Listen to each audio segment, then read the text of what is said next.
নানা বিতর্কের পরে যখন মুস্তাফিজ কলকাতায় আইপিএল খেলতে না যাচ্ছেন, সেই মুস্তাফিজ এখন কিন্তু পাকিস্তান পিএসএল এ খেলতে যাবেন। সেখানে তার প্রাইজ মানিটা হচ্ছে বাংলাদেশি টাকায় 2 কোটিরও উপরে।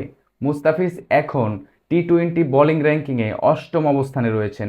একমাত্র একজন পেসারই 10-এর মধ্যে রয়েছেন টি-20 বোলিং র্যাঙ্কিংয়ে, সে হচ্ছে জ্যাকব ডাফি। নিউজিল্যান্ডের এই বোলার পঞ্চম অবস্থানে রয়েছেন। এছাড়া বাকি সবাই এই র্যাঙ্কিংয়ে 10-এর মধ্যে স্পিনার। সেই জায়গায় মুস্তাফিজ পেস বোলার নাকি স্পিনার হিসেবেই র্যাঙ্কিংয়ে রয়েছেন। মুস্তাফিজ এই সময়টাতে তিনি নিজের কেরিয়ারের সবচেয়ে সেরা ফর্মে রয়েছেন। কেননা যেই সময় মুস্তাফিজ 2015-16 ওই সময়টাতে যেভাবে তিনি উইকেট নিয়েছেন, তার চেয়েও এখন মুস্তাফিজ অনেক বেশি শানিত। ওই সময় তাকে সবাই চিনতো না, এজন্যই অনেকে তার বল খেলতে অসুবিধায় পড়তো, কিন্তু এখন তো সবাই তাকে চিনে।